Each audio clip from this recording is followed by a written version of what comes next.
Hello everyone, welcome to my channel. कैसे हैं आप सब। तो आज का जो टॉपिक है, आज का काफ़ी इम्पोर्टेंट टॉपिक होने वाला है हमारा। आज का जो टॉपिक है वो है केल्विन्स ब्रिज के ऊपर। ठीक है, ये भी जो है हम लो रेजिस्टेंस मेजरमेंट के लिए यूज़ करते हैं। तो इसका जो है, चलिए थोड़ा सा बेसिक कॉन्सेप्ट देख लेते हैं।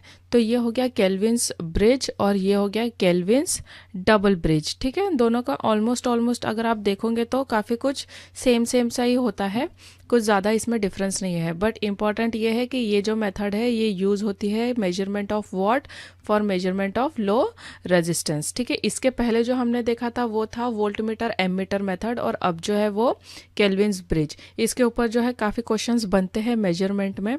तो चलिए वन बाय वन जो है हम समझते हैं इसको। ठीक है, आपको जो है अभी पढ़ना है प्रिंसिपल ऑफ केल्विन्स ब्रिज। ठीक है, तो हम जो है थोड़ा सा, मैं इसको डायग्राम को एक्सप्लेन कर देती हूँ।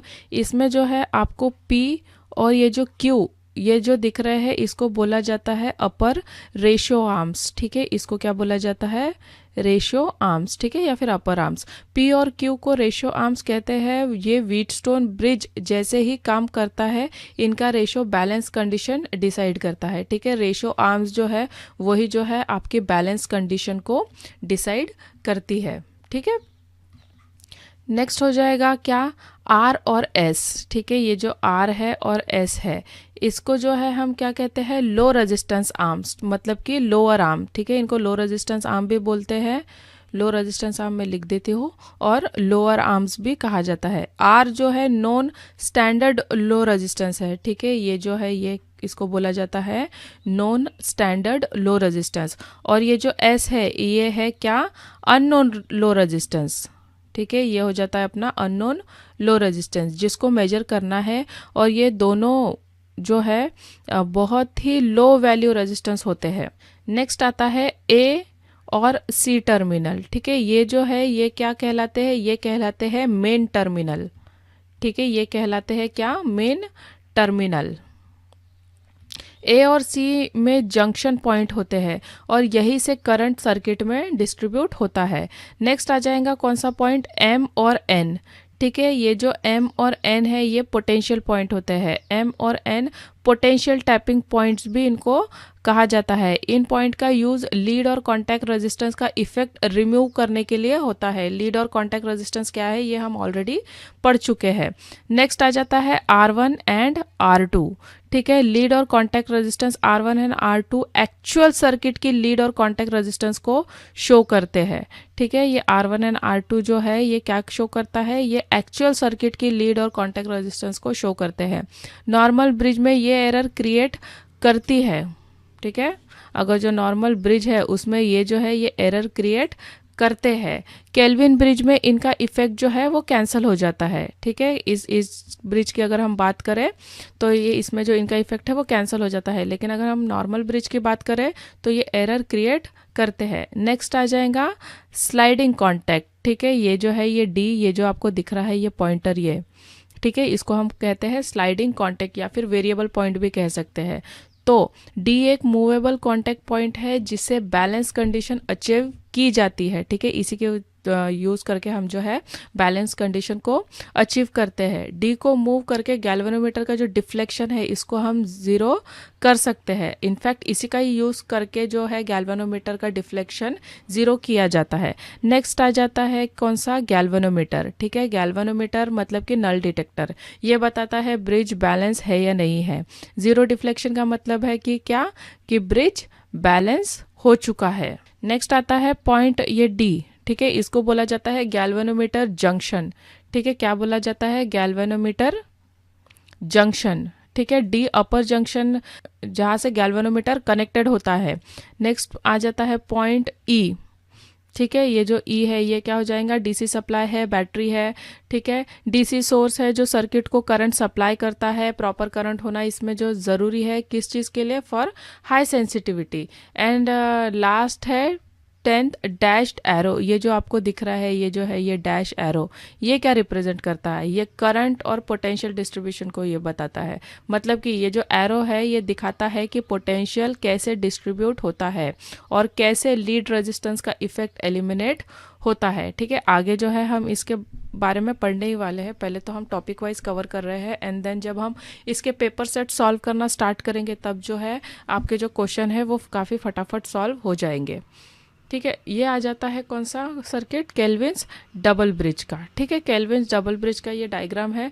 तो इसमें भी जो है सेम ही है, पी एंड क्यू ये क्या कहलाएंगे, मेन जो रेशो आर्म है वो P and Q upper arms होते हैं और ये रेशो आर्म्स है बिल्कुल व्हीटस्टोन ब्रिज के जैसे ही। इनका जो रेशो है वो बैलेंस कंडीशन डिसाइड करता है। नेक्स्ट जो ये स्मॉल पी एंड क्यू है ये ऑक्सिलरी रेशो आर्म कहते हैं इसको। इसको क्या कहा जाता है, इसको कहा जाता है ऑक्सिलरी रेशो आर्म्स। ठीक है, पी और क्यू एडिशनल रेशो आर्म है, इसी वजह से जो है इसका नाम है डबल ब्रिज, जो है इसका पड़ा हुआ है नाम, मतलब इसको डबल ब्रिज सर्किट कहा जाता है। ये लीड और कॉन्टैक्ट रेजिस्टेंस का इफेक्ट एलिमिनेट करने में हेल्प करते हैं। किसके लिए, लीड एंड कॉन्टैक्ट जो रेजिस्टेंस होते हैं उसका जो इफेक्ट है ये एलिमिनेट करते हैं। नेक्स्ट आ जाता है ये आर। आर क्या है, यहाँ पे स्टैंडर्ड नॉन लो रेजिस्टेंस है। ठीक है, आर एक नॉन लो रेजिस्टेंस होता है, इसका वैल्यू पहले से ही पता होता है और कंपैरिजन के लिए इसको जो है यूज होता है। सेम एस क्या हो जाएगा, ये हो जाएगा अननोन लो रेजिस्टेंस। ठीक है, यही जो है अपने को निकालना पड़ता है। तो एस वो रेजिस्टेंस है जिसको मेजर करना होता है, इसकी वैल्यू बहुत ज़्यादा छोटी होती है, मतलब कि माइक्रो ओम में जो है इसकी वैल्यू हो सकती है। नेक्स्ट आता है लीड। ठीक है, ये जो है लीड या फिर कॉन्टैक्ट रेजिस्टेंस इसको आप बोल सकते हो। आर कनेक्टिंग लीड और कॉन्टैक्ट की रेजिस्टेंस को शो करता है। नॉर्मल ब्रिज में ये एरर क्रिएट करती है, केल्विन डबल ब्रिज में इसका जो इफेक्ट है वो कैंसिल हो जाता है, इसलिए जो है इसको एक ही चीज़ से रिप्रेजेंट किया हुआ है। अब ए बी सी ये जो है हो गया ए बी एंड सी।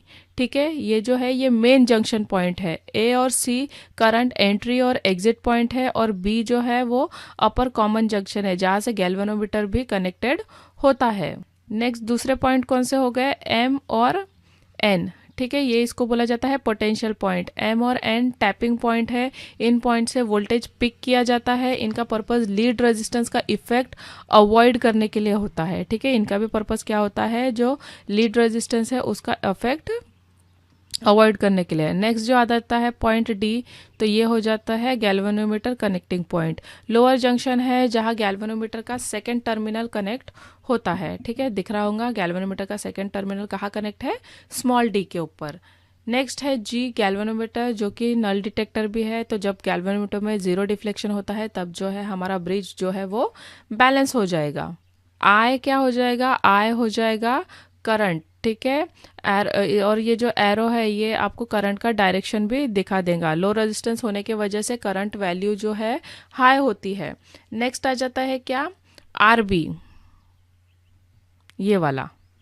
ठीक है, तो आरबी क्या है, ये है बैलास्ट या फिर प्रोटेक्टिव रेजिस्टेंस भी इसको बोला जाता है। बैलास्ट या फिर प्रोटेक्टिव रेजिस्टेंस इसको जो है बोला जाता है। बैलास्ट, इसको मैं स्पेलिंग लिख देती हूँ, बैलास्ट एंड प्रोटेक्टिव रेजिस्टेंस भी इसको जो बोला जाता है। तो आरबी जो है एक प्रोटेक्टिव रेजिस्टेंस होता है, ये करंट को लिमिट और कंट्रोल करता है। गैल्वेनोमीटर और ब्रिज को जो है वो डैमेज होने से बचाता है, इसलिए ये जो है डबल ब्रिज में लगाना ज़रूरी होता है। ई क्या हो जाएगा, ये हो जाएगा DC supply, that is battery, जो कि सर्किट को है वो करंट प्रोवाइड करेगा। ठीक है, तो ये हो गया केल्विन डबल ब्रिज। तो होप आपको ये चीज़ समझ में आई होगी।